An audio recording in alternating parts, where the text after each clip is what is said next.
बिस्मिल्लाहिर्रहमानिर्रहीम। अस्सलाम वालेकुम डियर स्टूडेंट्स।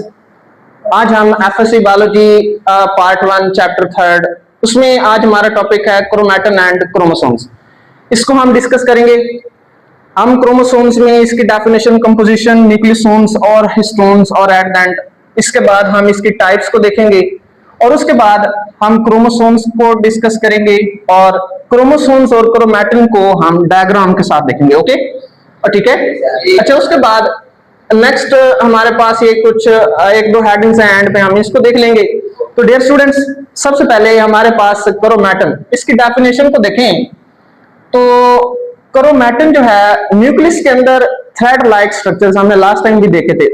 ओके ना, हमने वहां पे थ्रेड्स बनाए थे जस्ट लाइक इस तरह से। ठीक है, ये न्यूक्लियस है आपके पास और यहाँ पे आपको नजर आ रहे हैं। ओके, यहाँ पे इनको हम क्या कहते हैं? क्रोमैटिन कहते हैं। क्या कहते हैं इनको? क्रोमैटिन। अब यहाँ पे इसकी कंपोजिशन की बात करें तो इसमें डीएनए होते हैं और क्रोमोसोम्स, सॉरी, डीएनए और प्रोटीन। अच्छा, यहाँ पे आपके पास जो प्रोटीन होती है वो, उस प्रोटीन को हम हिस्टोन प्रोटीन कहते हैं। क्या कहते हैं इनको? हिस्टोन। ये हम आगे जो है वो इसको एक्सप्लेन कर लेंगे। अच्छा, यहाँ पे ये डीएनए और क्रोमोसोम जो है ये खास किस्म की रैपिंग करता है। क्या करता है? रैपिंग करता है। बेसिकली अगर हम डीएनए को देखें ना, फास्फेट होने की वजह से उसके ऊपर कौन सा चार्ज होता है? Negative charge. कौन सा चार्ज है? Negative charge. तमाम प्रोटीन्स जो हैं वो मोस्टली कौन से चार्ज में होती हैं? नेगेटिव चार्ज में। लेकिन जो आपके पास हिस्टोन प्रोटीन है उसके ऊपर कौन सा चार्ज होता है? पॉजिटिव। कौन सा चार्ज होता है? पॉजिटिव। अब पॉजिटिव और नेगेटिव फ्रॉम डीएनए ये क्या करेंगे? एक दूसरे को अट्रैक्ट करेंगे। क्या करेंगे? अट्रैक्ट। तो ये अट्रैक्शन होगी और खास किस्म का स्ट्रक्चर बनेगा जिसको हम क्या बोलेंगे? न्यूक्लियोसोम्स बोलेंगे। क्या बोलेंगे? तो न्यूक्लियोसोम क्या है? खास किस्म का स्ट्रक्चर है क्रोमैटिन का, जिसमें बीड लाइक स्ट्रक्चर आपको नजर आता है, मोतियों की तरह। ठीक है, यहाँ पे हम डायग्राम में देखेंगे, आपको यहाँ पे नजर आ रहा है ये बीड्स टाइप स्ट्रक्चर। ओके, इसको हर एक स्ट्रक्चर को हम क्या बोलते हैं? न्यूक्लियोसोम बोलते हैं। क्या बोलते हैं? न्यूक्लियोसोम।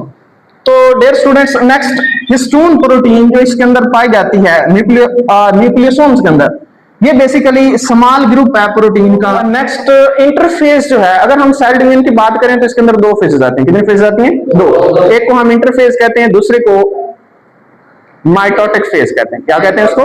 माइटोटिक। अगर हम एक ह्यूमन सेल की बात करें तो ह्यूमन सेल जो है वो एक सेल से कितने सेल बनते हैं इसके? 2 सेल, 1 से 2 सेल। तो इसमें जो टाइम टोटल लगता है कितना लगता है? 24 आवर्स। कितने आवर्स? 24 आवर्स। अब इसकी फेजेस हैं 2। कितने फेजेस हैं? 2। जो आपके पास इंटरफेस है वो कंप्लीट होते हुए उसको तकरीबन कितना टाइम लगता है? 23.5 आवर्स। कितने? 23.5 आवर्स। ठीक है, और जो बाकी 30 मिनट है वो किस में आते हैं? माइटोटिक फेज में आते हैं। किस में आते हैं? तो इंटरफेज के दौरान जो आपके पास क्रोमैटिन मटेरियल है बिल्कुल पहले की तरह जो है वो डिस्पर्स्ड होता है। ठीक है, न्यूक्लियस के अंदर क्या होता है? डिस्पर्स्ड होता है, बिल्कुल इस तरह से। ओके, अगर हम नेक्स्ट क्रोमैटिन की टाइप्स की बात करें तो कितनी टाइप्स हैं? 2 टाइप्स, यूक्रोमैटिन और हेटेरोक्रोमैटिन। डिस्पर्स्ड का मतलब होता है कि न्यूक्लियस के जो न्यूक्लियोप्लाज्म है उसके अंदर क्या होता है? फैला होता है। ठीक है, जिस तरह से आपको यहां नजर आ रहा है डायग्राम में। ओके, तो यहाँ पे टाइप्स ऑफ क्रोमैटिन हमारे पास कितनी है? 2 टाइप्स। कितने टाइप्स हैं? 2, यूक्रोमैटिन और हेटेरोक्रोमैटिन। जो आपके पास यूक्रोमैटिन है इसको हम ट्रू क्रोमैटिन कहते हैं, इसलिए कि अगर हम इसका जो न्यूक्लियोसोम है इसके स्ट्रक्चर की बात करें ना तो वहां पे ना डीएनए और हिस्टोन प्रोटीन जो है उसके ऊपर रैपिंग होती है। क्या होती है? रैपिंग। यहाँ बिल्कुल इस तरह से ये रैपिंग अगर बहुत ज्यादा जो है वो इनके दरमियान जो है कोवलेंटली बॉन्डेड है, मतलब रैपिंग जो है बहुत ज्यादा कॉम्पैक्ट है। हाँ, तो इसलिए ना बाद में रैपिंग जो है ये खत्म होनी होती है और बाद में जो है वो आगे डीएनए जो है इसने ट्रांसक्रिप्शन करनी होती है। ओके, अगर रैपिंग होगी बहुत ज्यादा कॉम्पैक्ट, ठीक है, तो डीएनए ट्रांसक्रिप्शन नहीं करेगा, बेसिकली सेल्स जो है वो एक्टिविटी नहीं करेंगे, डीएनए जो है फंक्शन नहीं करेगा। इसको हम क्या कहते हैं? हेटेरोक्रोमैटिन। क्या कहते हैं इसको? तो हेटेरोक्रोमैटिन जो है वो आपके पास एक्टिव क्रोमैटिन हुई या इनएक्टिव हुई? इनएक्टिव हुई। कौन सी हुई? और जो आपके पास यूक्रोमैटिन है ये आपके पास लेस कंडेंस्ड होती है। लेस कंडेंस्ड होने की वजह से जो है रैपिंग जो है ये उतरती है, ओके, और ये आगे ट्रांसक्रिप्शन में हेल्प करती है, इसलिए हम इसको क्या बोलते हैं, एक्टिव क्रोमैटिन। क्या, कौन सी क्रोमैटिन? Active chromatin. तो यूक्रोमैटिन को देखें, लेस कंडेंस पोर्शन है, ओके, और लेस कंडेंस है तो क्या है, एक्टिव है, क्या है, ट्रांसक्रिप्शन करवाता है, और इसीलिए हम इसको क्या बोलते हैं, यूक्रोमैटिन बोलते हैं। क्या बोलते हैं इसको? यूक्रोमैटिन। हेटेरोक्रोमैटिन की बात करें तो हाईली कंडेंस्ड पोर्शन है, ओके, और ये इनएक्टिव पोर्शन होता है, ओके। इनएक्टिव पोर्शन होने की वजह से ट्रांसक्रिप्शन जो है वो करवाएगा। ट्रांसक्रिप्शन क्या होता है? हमारे पास सेंट्रल डॉगमा को देखें ना, तो सेंट्रल डॉगमा की दो टाइप्स हैं। कितने टाइप्स हैं? दो टाइप्स। एक आपको उसमें आती है ट्रांसक्रिप्शन, दूसरी जो है उसको हम क्या कहते हैं, ट्रांसलेशन कहते हैं। क्या कहते हैं उसको? ट्रांसलेशन। अगर हमारे पास डीएनए है और डीएनए से आरएनए बनेगा, क्या बनेगा? आरएनए। तो इस प्रोसेस को हम क्या कहेंगे? ट्रांसक्रिप्शन कहेंगे। क्या कहेंगे इसको? Transcription, okay. और आरएनए से अगर प्रोटीन बनाते हैं, क्या बनाते हैं? इस प्रोसेस को हम क्या कहते हैं? ट्रांसलेशन। क्या कहते हैं इसको? ट्रांसलेशन। अब इन दोनों को हम क्या बोलते हैं? सेंट्रल डॉगमा बोलते हैं। क्या बोलते हैं? Central dogma. सम टाइम जो है आपको जो है ये एमसीक्यूज में पूछे जा सकते हैं, ओके। तो नेक्स्ट कौन सा पढ़ना है हमने? क्रोमोसोम्स। तो हमारे टॉपिक का दूसरा पोर्शन जो है क्रोमोसोम के बारे में। क्रोमोसोम की डेफिनेशन को देखें तो जब सेल डिवीजन स्टार्ट होती है, ओके, सेल डिवीजन स्टार्ट होने पे जो क्रोमैटिन मटेरियल है वो कंडेंस होता है। क्या होता है? कंडेंस होके खास किस्म के स्ट्रक्चर्स बनाते हैं, और उन स्ट्रक्चर्स को हम क्या कहते हैं? क्रोमोसोम्स बोलते हैं। क्या बोलते हैं उनको? When cell division begins, जब सेल डिवीजन शुरू होती है तो क्रोमैटिन जो है कंप्रेस्ड होता है, कंप्रेस होकर स्पेशल स्ट्रक्चर बनाते हैं, और इन स्ट्रक्चर्स को हम क्या बोलते हैं? क्रोमोसोम्स बोलते हैं। क्या बोलते हैं इनको? क्रोमोसोम। अब क्रोमोसोम के पार्ट्स की बात करें तो कितने पार्ट्स हैं? दो पार्ट्स। कितने पार्ट्स हैं? कौन कौन से? एक आपके पास क्रोमोसोम्स के पास आर्म्स होते हैं, और इन आर्म्स को हम क्या बोलते हैं? क्रोमैटिड्स। क्या बोलते हैं इनको? और जो दूसरा पोर्शन होता है, दूसरा पार्ट होता है, इसको हम क्या कहते हैं? सेंट्रोमियर। अब जो क्रोमैटिड्स हैं, ओके, यहाँ पे ये क्रोमोसोम के डायग्राम में देखें, ये आपके पास क्रोमैटिड्स, ये भी क्या है? क्रोमैटिड्स। अब ये क्रोमैटिड्स एक खास पॉइंट पे जुड़े होते हैं, और इस पॉइंट को हम क्या बोलते हैं? सेंट्रोमियर बोलते हैं। क्या बोलते हैं इसको? अच्छा, अगर आप लोगों को याद हो, सेल डिवीजन वाले चैप्टर में आप लोगों ने पढ़ा हो, तो सेंट्रोमियर एक ऐसा रीजन होता है जहां पे स्पिंडल फाइबर आके जुड़ती हैं, ओके, ठीक है, इधर से और इधर से, वो सेंट्रियोल से, याद आ रहा है? तो वहां पे बेसिकली सेंट्रोमियर के ऊपर जो है कौन से फाइबर्स आके जुड़ते हैं? Spindle fibres. कौन से फाइबर्स? स्पिंडल। तो डियर स्टूडेंट्स, नेक्स्ट ये पार्ट्स, ओके, उसके बाद हम इस टॉपिक की जो है ये डायग्राम को डिस्कस करते हैं। तो हमारे पास ये आप लोगों ने न्यूक्लियस के अंदर भी डायग्राम जो है वो देखी थी हमने। इनको हम क्या बोलते हैं? इनको, शाबाश, न्यूक्लियर पोर्स। क्या बोलते हैं इनको?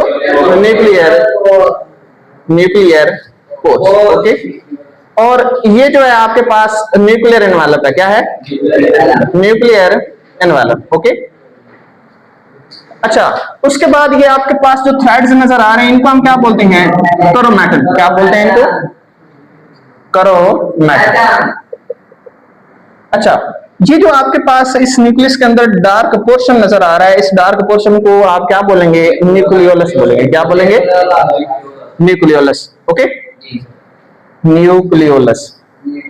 अच्छा, इस क्रोमैटिन को जब हम थोड़ा सा जूम करके देखें तो हमें इस खास किस्म के स्ट्रक्चर नजर आते हैं जो हमने पीछे अभी डिस्कस किए न्यूक्लियोसोम्स के अंदर, ओके। तो डियर स्टूडेंट्स, यहाँ पे ये आपके पास बेसिकली जो है वो क्रोमैटिन है, या फिर इसको हम क्या बोलेंगे? डीएनए है। क्या है? DNA, okay. तो डियर स्टूडेंट्स, यहाँ पे जो आपको रेड से पोर्शन नजर आ रही है बेसिकली प्रोटीन है। क्या है? प्रोटीन। और इस प्रोटीन के ऊपर कौन सा चार्ज है? Positive charge. कौन सा चार्ज है? Positive. Histone protein, histone protein, okay. अच्छा, यहाँ पे ये जो आपके पास ये गेन से क्या है? डीएनए है। क्या है? डीएनए। और इस पूरे स्ट्रक्चर को हम क्या बोलेंगे? न्यूक्लियोसोम बोलेंगे। क्या बोलेंगे? न्यूक्लियोसोम। ये हमारे पास न्यूक्लियोसोम, न्यूक्लियोसोम, ओके। अच्छा, इसके बाद जब सेल डिवीजन जो है वो स्टार्ट होती है तो ये क्रोमैटिन मटेरियल कंडेंस हो जाता है। क्या हो जाता है? कंडेंस होकर ये स्ट्रक्चर बनाता है और इस स्ट्रक्चर को हम क्या बोलते हैं? क्रोमोसोम बोलते हैं। क्या बोलते हैं? अच्छा, क्रोमोसोम की डायग्राम को अगर हम देखें तो इसको, ये जो आपको एंड्स नजर आ रहे हैं, इन एंड्स को हम टीलोमेयर कहते हैं। क्या कहते हैं इनको? टीलोमेयर। ओके। और जो आपको ये ब्लू से नजर आ रहे हैं, इस पॉइंट को हम क्या कहते हैं? Central point. और सेंट्रल पॉइंट का क्या नाम है? सेंट्रोमेयर। इसे क्या कहते हैं? सेंट्रोमेयर। ओके। अच्छा, उसके बाद इनको हम बेसिकली क्या कहते हैं? आर्म्स कहते हैं। क्या कहते हैं? आर्म्स। और ये सिस्टर क्रोमैटिड्स हैं। क्या है? Sister chromatids. ओके। तो डियर स्टूडेंट्स, यहां पे नीचे आप लोगों ने मेंशन करना है कि आपने डायग्राम किसकी बनाई है? Structure of chromatin and chromosomes. Okay. अच्छा, नेक्स्ट हमारे पास है DNA and chromosomes. DNA and chromosomes. अगर हम डीएनए एंड क्रोमोसोम्स की बात करें तो यहां पे हमने देखना है कि एक ह्यूमन जो न्यूक्लियस है उसके अंदर डीएनए होगा ना, उसकी लेंथ कितनी होती है और हर क्रोमोसोम्स के पास जो है कितनी लेंथ का डीएनए जो है वो प्रेजेंट होता है। ओके। तो पहला पॉइंट देखें, ह्यूमन का जो न्यूक्लियस होता है उसकी अंदर जो डीएनए होता है उसकी लेंथ कितनी है? 6 फीट। कितने? 6। अच्छा डियर स्टूडेंट्स, जो हमारे पास 46 फीट का डीएनए है उसको हम कितने मॉलिक्यूल्स में डिवाइड करते हैं? 46। अब 46 में क्यों कर रहे हैं? क्योंकि एक ह्यूमन सेल जो है उसके अंदर डीएनए क्रोमोसोम्स कितने होते हैं? डिप्लॉयड सेल के अंदर 46 होते हैं। कितने होते हैं? 46। और हर जो मॉलिक्यूल है क्रोमोसोम का उसके पास डीएनए की लेंथ कितनी होती है? 1.5 इंचेस। 1.5 इंचेस। ओके। तो डियर स्टूडेंट्स, नेक्स्ट हमारे पास है नंबर्स ऑफ क्रोमोसोम्स।